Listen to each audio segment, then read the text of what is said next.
Hi மக்களே, காலையிலேருந்து செய்தி முன்னாடி உட்காந்துட்டு வரவே முடியலங்க. ஷாப்புக்கு ரொம்ப கஷ்டப்பட்டு வந்தேன். ஏன்னா ஷாப்பில் கொஞ்சம் ஒயிட் வாஷ்லாம் போயிட்டு இருந்துச்சா, சரி கொஞ்சம் வேலை இருக்குது, அதனால் கிளம்பி வந்துட்டேன். பார்த்தேன், அதில் பார்த்தீங்கன்னா உதயசூரியன் 95, விசிலு 100, எடப்பாடி ஐயா ரெட்டையில் வந்து பார்த்தீங்கன்னா 67 இப்படி. அப்புறம் பார்த்தீங்கன்னா திருவல்லிக்கேணி அவங்க ஏரியா தான், அங்கே பார்த்தீங்கன்னா 98 உதயசூரியனை, 122 என்னமோ விசிலு. எடப்பாடி ஐயாவுக்கு வந்து பார்த்தீங்கன்னா 57 இப்படி போயிட்டே இருந்துச்சு.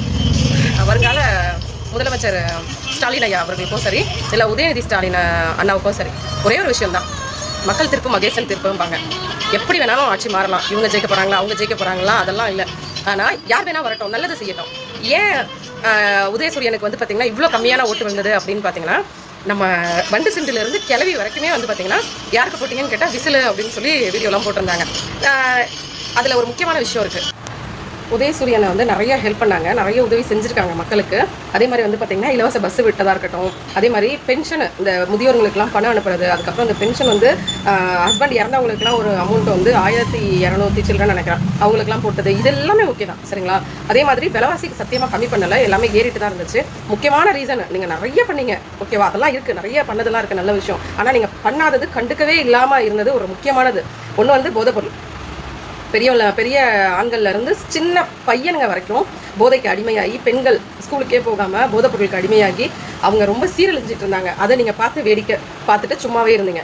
அதுக்கப்புறம் வயசான பாட்டியிலேருந்து 2 வயசு குழந்தை, 13 வயசு குழந்தை, 10 வயசு குழந்தை, லவ்வரோட போயிட்டு இருந்த பொண்ணை அவனை அடித்து தூக்கிட்டு போகிறது, இப்படி கொண்டு போய் ரேப் பண்ணி அவங்கள கொண்டு போட்டாங்க பார்த்தீங்களா. அப்போ நீங்கள் அமைதியாக வேடிக்கை பார்த்துட்டு இருந்தது சரிங்களா. இதனால் மட்டும்தான் மக்கள் கோவமானாங்க, மக்களுக்கு கோவம் வந்துச்சு. இப்போ தீர்ப்பே இப்போ மாறுது சரிங்களா. இதை மட்டும் மைண்டில் வச்சுக்கோங்க. நீங்கள் யார் வேணால் அரசியலுக்கு வாங்க, முதலமைச்சர் பதவியில் உட்காருங்க, பெண்கள் மேலே கையை வச்சா எவனாக இருந்தாலும் சும்மா விடாதீங்க. சும்மா 6 மாதம் ஜெயிலில் போட்டு எல்லாம் களியும் கப்பக்களியும் கொடுத்து, இப்போ அது கூட கொடுக்கறது இல்லை. பிரியாணி, இந்த திவ்யா கழிச்சு இப்போ சொன்னாங்க பாருங்கள், சாப்பாடுலாம் ஜெயிலில் சூப்பராக இருக்குது அப்படின்னு சொல்லிட்டு, அந்த மாதிரி பிரியாணி வகை வகையாக அவங்களுக்கு போட்டு நல்லா அவங்க உடம்ப இன்னும் கொஞ்சம் தேத்திக்கிட்டு வெளியில் வந்து அதே தப்பை தான் பண்ணுறாங்க. ஒரே தீர்ப்பு, ஒரே தண்டனை, தூக்கு தண்டனை, மரண தண்டனை. குழந்தைங்க மேலே கை வச்சாலும், பெண்கள் மேலே கை வச்சாலும் அவனுக்கு ஒரு தண்டனையை கொடுங்க. அதுக்கப்புறம் பாருங்கள், நாடும் நாட்டு மக்களும் நல்லா இருப்பாங்க. இன்னொரு முக்கியமான விஷயம் சொல்லிட்டு போயிடுறாங்க, கை கால்லாம் எங்களுக்கு நல்லா இருக்குங்க, நாங்கள் உழைச்சி சாப்பிட்டுக்கிறோம், எங்களுக்கு யாரும் உதவி செய்ய வேணாம், எங்களுக்கு வந்து இலவசமாக கொடுத்து எங்களை ஏமாற்ற வேண்டாம் சரிங்களா.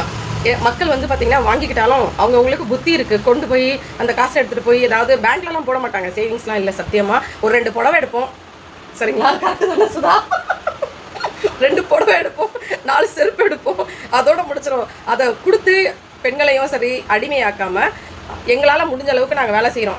அந்த வேலைக்கான ஏதாவது ஒரு உதவி செய்யுங்க, நாங்கள் அடுத்த லெவல் போகிறதுக்கான ஒரு உதவி சரிங்களா.